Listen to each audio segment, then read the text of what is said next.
This is an RNZ podcast. They say it takes a village to raise a child.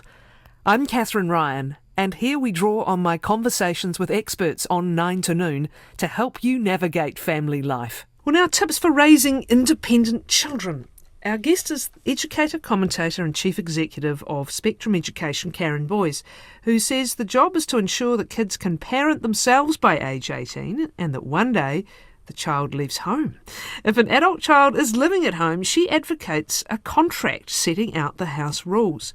And she says the path towards growing children who can function in the world by themselves starts early. Some of your emails have started arriving and your texts. Do keep them up and we'll discuss situations as we progress. Good morning, Karen. Good morning. So, raising independent children, raising children to be independent, they're kind of the same thing. Yes. You eventually want them to leave home as the main goal. Eventually. Sooner the better. All right. What are the elements? What's the brick building towards someone who feels confident enough and is confident and capable enough to head out on the world on their own, which they'll obviously gradually do over the period of their childhood and adolescence? What are the building blocks? Well, I think the first few years our job as a parent is to keep our children safe and provide for their needs. But as they grow, we have to change our parenting style and change how we interact with them and become more of a coach to be able to help them to be that independent by 18. So that they can parent themselves, so they can make their decisions so that we don't have to keep asking them to do everything. To be quite frank, though, I think some parents are all caught up in their children and their children become part of their identity. So it is actually being able to separate the two, that it's a job as a parent to make them independent. Help them to be independent. Let's start by the building blocks, though. I guess I'm saying, what does someone need to be at the point where they can go to school themselves for the first time? Okay. What do they need to be at the point where they actually pick up their lunch or even make their lunch for the first time? Or they begin to schedule, by the time they're adolescents, schedule their study. What are the capabilities? I mean, some of us can be fully grown adults and be hopeless at that stuff. So what are the capabilities that you're looking to build from the start? So parents, right from very young, children can start helping with daily chores in the house. So they can be helping make the lunch rather than just having the lunch given to them, helping empty the dishwashers, helping with the chores and everything that has to happen, and becoming part of that family. So everything that we do as a parent, we want to involve our children in that so that they can learn the steps, and then eventually we want to be able to step back and allow them to take over. And so the school one's an interesting one, of course.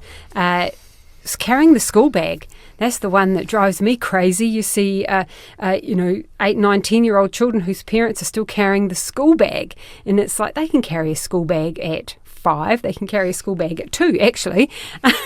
And if they don't want to carry it, I remember our daughter dropped hers on the ground one day and said, I'm not carrying this, so I just carried on walking.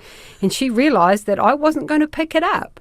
But often we just placate these children and do it for them. So I think we need to bit of tough love, but also just put those steps in place.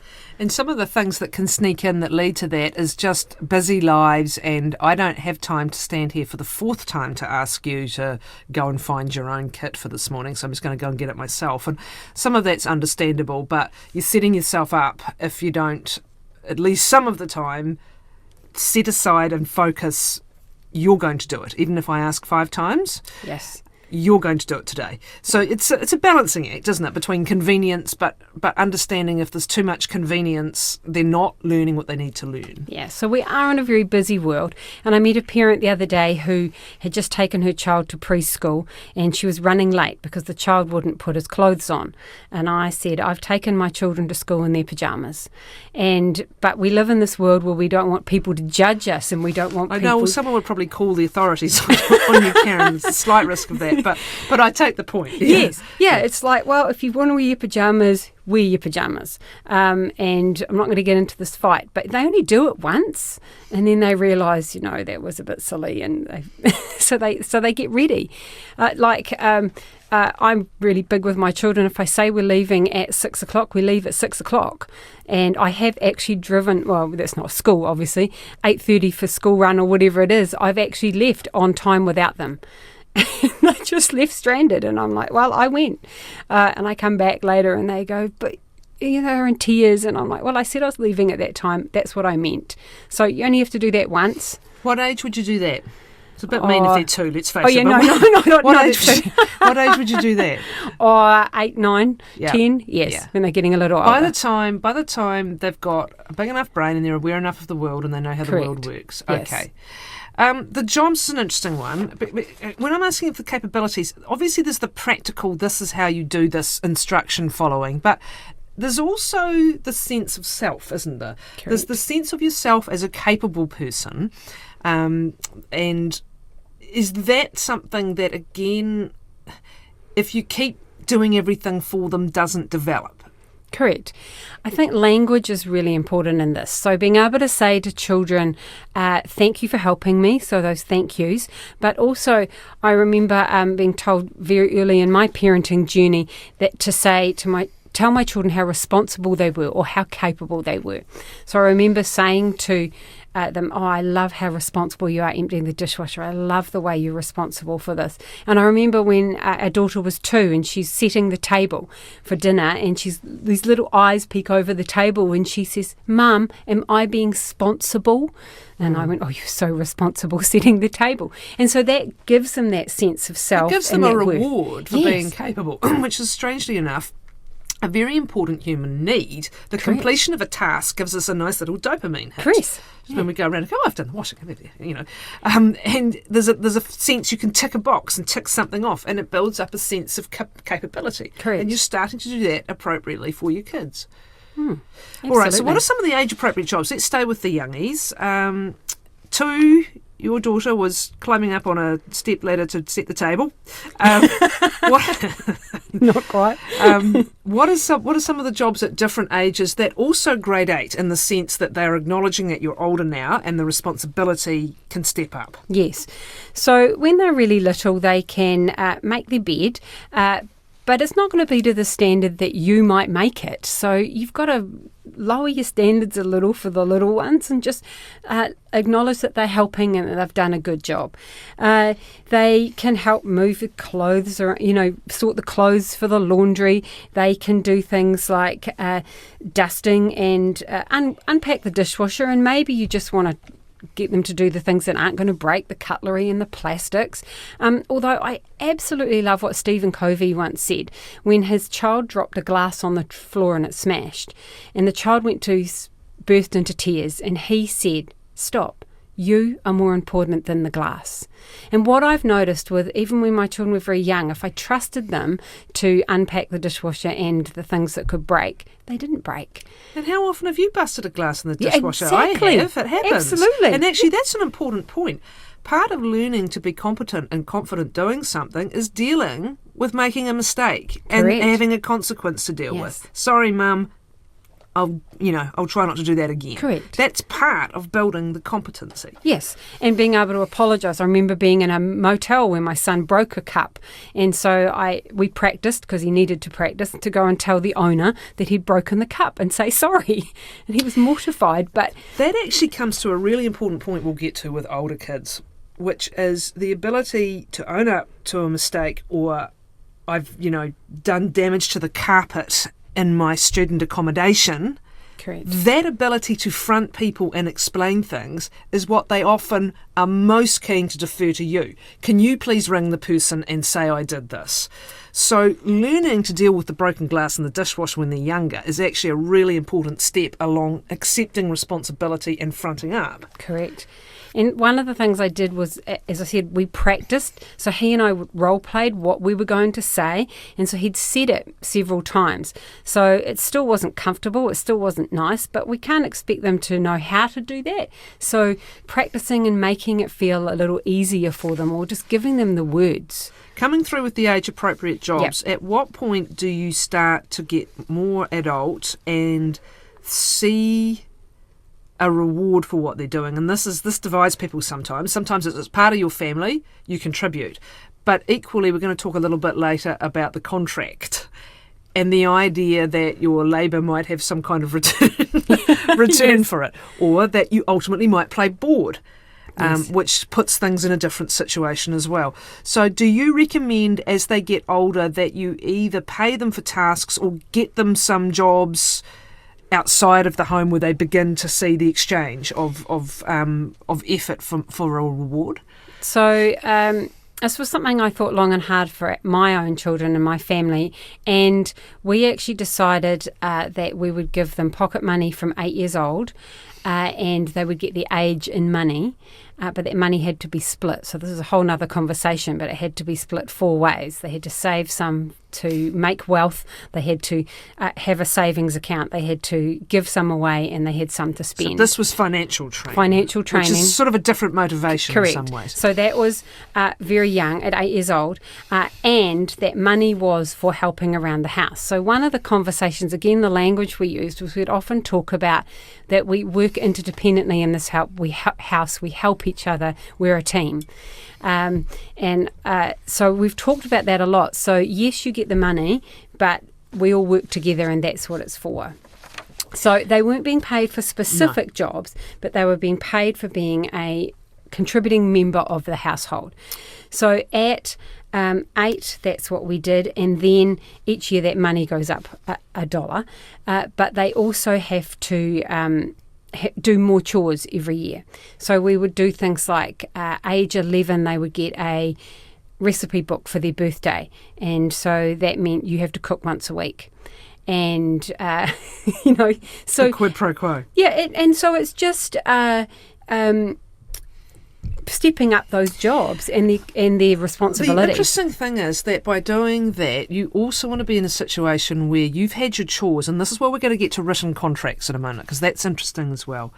You've done your chores, we've divvied up the chores for the week, everyone's got an equal chore for the appropriate reward, but that doesn't mean you don't help me when something happens. Correct. When the washing machine's floods, you don't stand there and go, Mum, how much for me to help you clean it up? So absolutely. You can have the two living alongside each other. Correct. We're team players, and you do what it takes to be a family.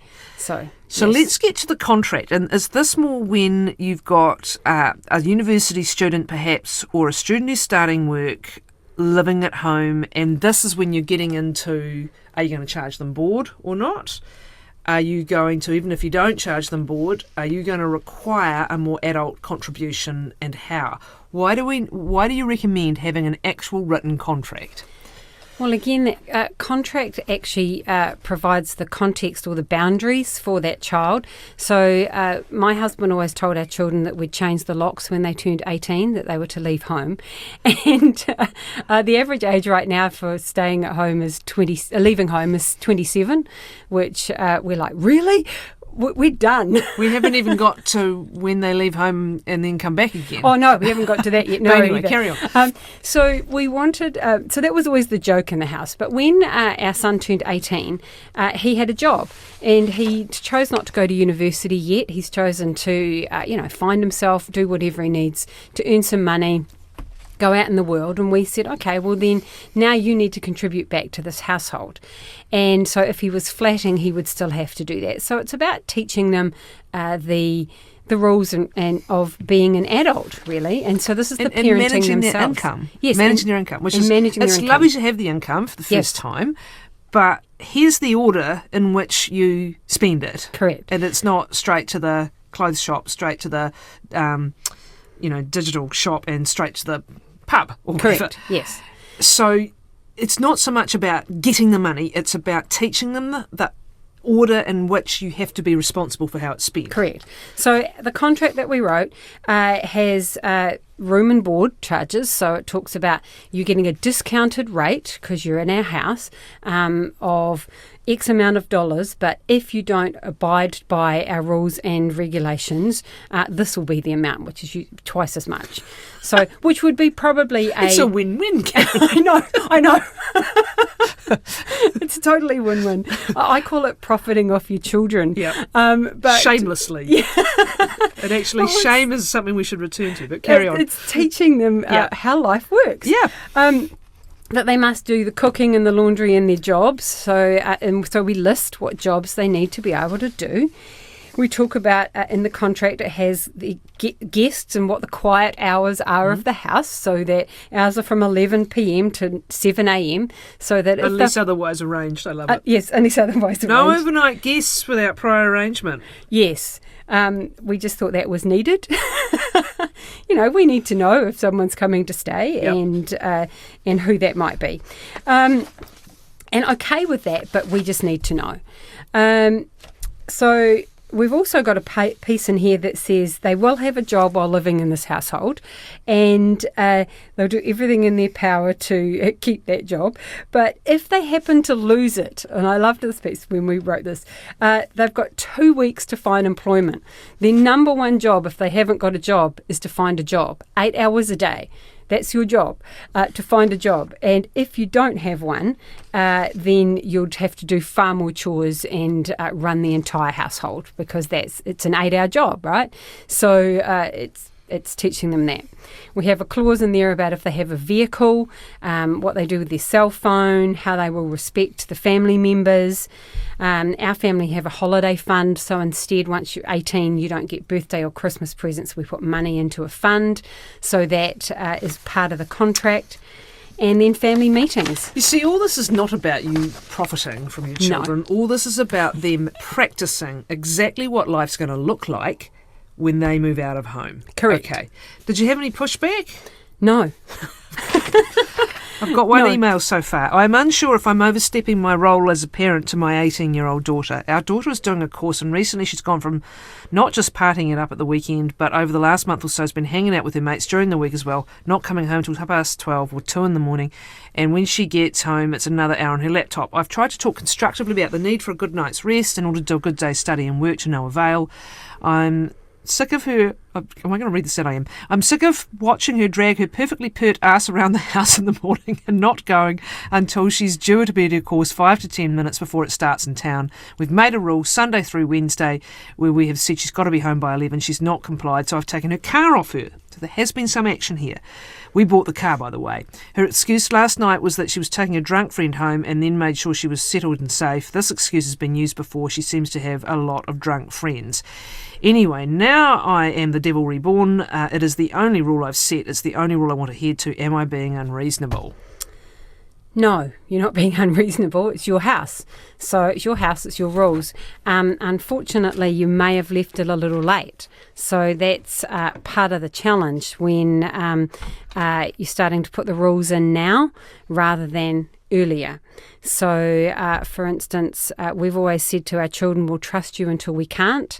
And our daughter will tell us, everything that's happening. And look, she might be taking friends home. She might be actually being really responsible and doing what she needs to do to help others. So, I don't know. Two things come to mind. We have to ask, do you really want to continue with this battle? And does she need to learn her own lessons? Because sometimes we actually need to let our children hit total rock bottom for them to get it. You shouldn't have to put up with it in your home, though. You shouldn't have to be lying awake listening to it. No, you shouldn't. So are you suggesting ultimatums? Here's a step to progress and then an ultimatum if not, or what? I don't really know if I have an answer for that. It's like you've got to make your own decisions, but be very strong in that decision. Hold those boundaries. Okay. Some more here. Someone else is saying we had contracts for kids as 15 to 18-year-olds. It was really beneficial for them and me. Took lots of discussion before we drew it up, but it meant we didn't have contracts around behaviour, nights out, having friends around, jobs around, etc. So they'd sort of already got themselves into a system. Great.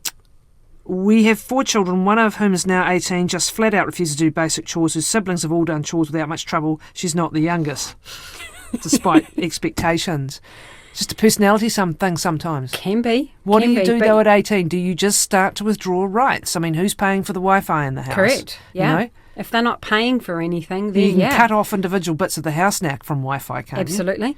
And you can just not cook them their food. You know, it's a basic need, but, you know, this is how life works, right? If you don't show up to work, if you don't do what you need to do in life, you don't get the rewards. Couple on the younger kids that are interesting, we'll just crack through them. What would you suggest if you have a child who requires prompting for every step of a regular routine, e.g. morning ablutions? Needs... Just keep prompting. Yeah, keep prompting. Keep going. Maybe rewarding when they can do it by themselves. Maybe sticker charts. It's an external reward, but sometimes they help. Or it depends how the child is. Maybe they're just not ready. Sometimes we're pushing too fast, too hard. And maybe find things they can do. Correct. And give more and more opportunities for them to do that. And you'll start to see why there's perhaps a reluctance or a avoidance around some things. Praise them with what they can do. Find things they can do and do and praise that. Did you actually drag your child screaming, kicking, biting out the door in their pyjamas? Any advice on the refusal to physically move or comply and a tendency to fight when feeling cornered? This a young child. Oh, so that's my daughter too. She's a fighter. She comes out like a caged animal. And yes, I have taken them to school in their pyjamas. No, but she was saying with her child she'd basically have to uplift them because they just won't comply. Absolutely. Now, I got this idea from Nigel Latter, and so this is what we did. So she's a caged animal. She's the one that just wanted to attack us, and she wouldn't physically move. So we found something that was a real pain point for her, and so we said it was books in her bedroom. Oh, I see. So yeah, not physical, not physical pain. No, books in her bedroom. And I would say you have 1 minute to comply, or I take all the books from your bedroom. Now this was a huge pain point for her, and she I didn't even have a watch on, and I'd look at my wrist and go, "You've got 30 seconds." You've got 10 seconds, 5, 4, 3, 2, and she would stop. She would stop the resistance. She would stop the screaming. She would stop everything. Until one day she didn't. And she carried on. And I went, that's fine. I'll take all the books from your bedroom. And she said, I won't let you. I said, that's fine. I'll do it when you're at school. She comes home the next day and she said, I hadn't done it. And before that next day, before she came home, she said to me, Mum, I'll help you do it when I get home. And she actually physically helped me. You harnessed her stubbornness. Yep. Yeah. And she has never done it again. Right. So we gave her that time frame. I see. Yeah, and the ultimatum, and we followed through with the ultimatum. Yes. Of course, that's the most important part. Yeah. Yes. Okay, but sometimes it takes time. Yes. And very quickly, from the time my son was 9, once a week I would sit outside in the car while he took $20 to buy the ingredients for the dinner he was going to cook that night. He decided what it would be with my input only if he asked for it. Okay, we did eat a lot of nachos, but he did really well and is now at 26, a really good cook, and has lived away from the home since he was 18. That's a good point, actually. You have to reward it when they're getting it. Absolutely. And you can't change the rules and say, yes, you can make the decisions, darling, but could you really make it what I want? Yes. You have to have a bit of a pain point so that Correct. they get the sense of success. Yes. I thought you said 2 things that were really important earlier. You can also fall into the trap where you want to keep them dependent because you don't want to lose them. Yes.